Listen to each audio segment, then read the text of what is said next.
Hi guys, welcome. Today is day 21. We're looking at lesson 67.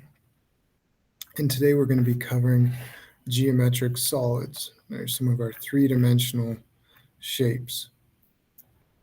So again, not polygons. Polygons are two-dimensional, but what we've learned about some of our polygons we can now apply to finding surface area and volume of our three-dimensional shapes.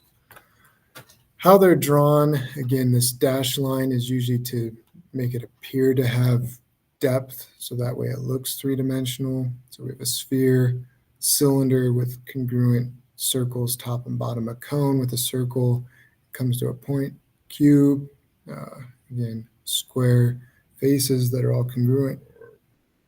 A triangular prism, because we have a congruent triangle front and back.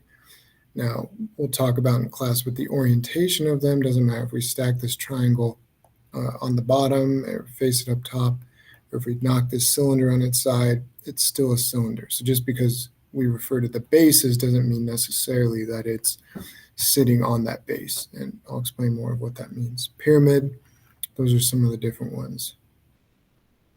Some geometric solids, such as spheres, cylinders, cones, have one or more curved surfaces. If a solid has only flat surfaces that are polygons, the solid is called a polyhedron. Cubes, triangular prisms, and pyramids are examples of such. A face is one of the flat surfaces. So like on a cube or a dice, our 6 sides would be our faces.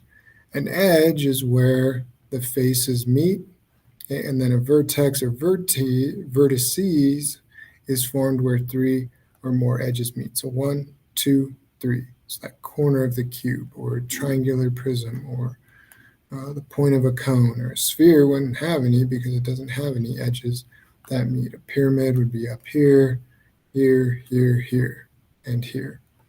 So again, you'll see some test questions. How many faces, how many vertices, how many edges? You just got to kind of draw it out and think three-dimensionally to help you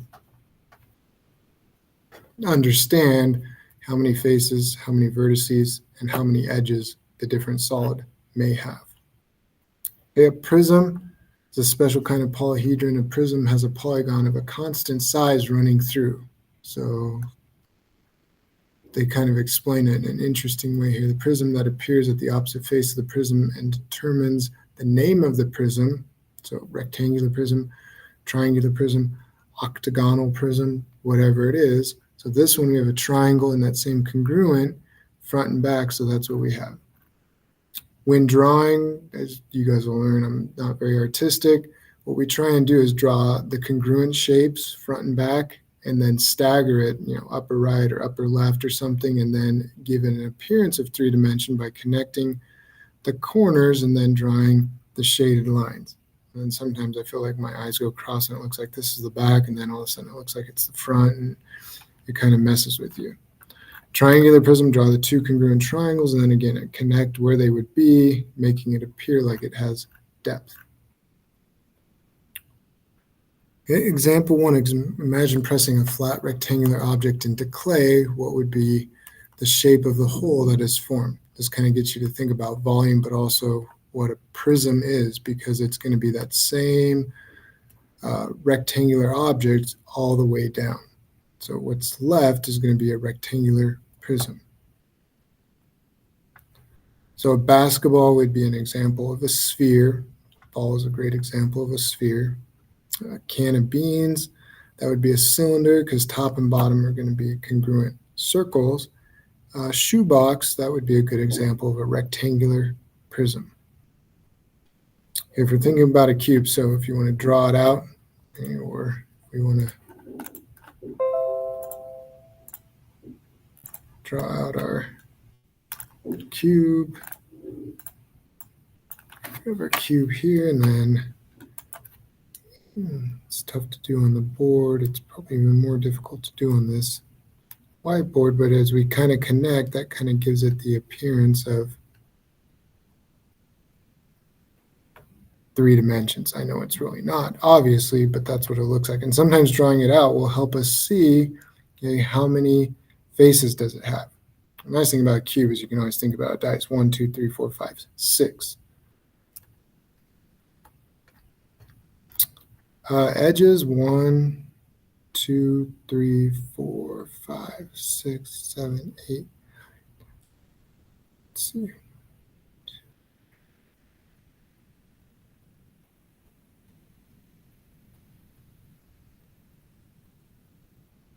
Edges is where it kind of gets tough when you're losing track of which ones you've counted and which ones you have, and if you don't have the three-dimensional object actually hold in your hand and physically move it around. And then vertices 1, and this one you can kind of mark 1, 2, 3, 4, 5, 6, 7, 8. So let's see how we did. Oh, yeah, 6 faces, 8 vertices, and 12 edges. So I think we may have counted one more than once. 1, 2, 3, 4, 5, 6, 7, 8, 9, 10, and then 11, 12. So again, you will see some test questions like that. I just kind of think about it three-dimensionally. What shape are we looking at? Draw it out if you need to.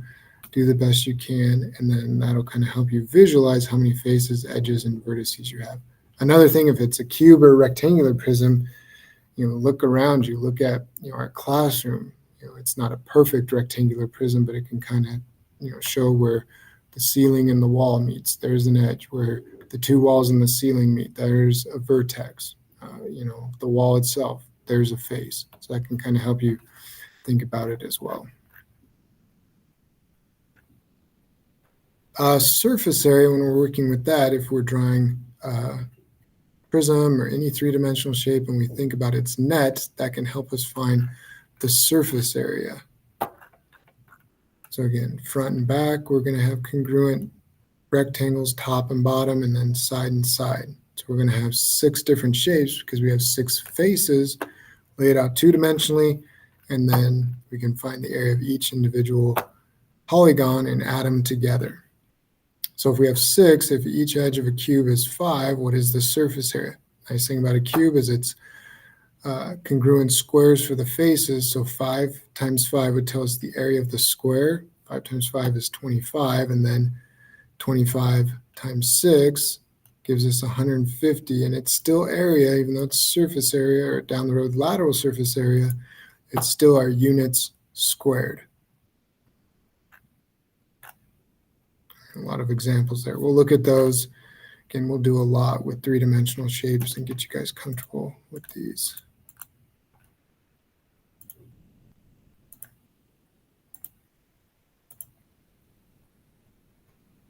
Okay, so that is it for, we'll be doing lesson 68 and 69, the next lesson. So this is all you have for today, three-dimensional shapes. Good job. We will see you in class.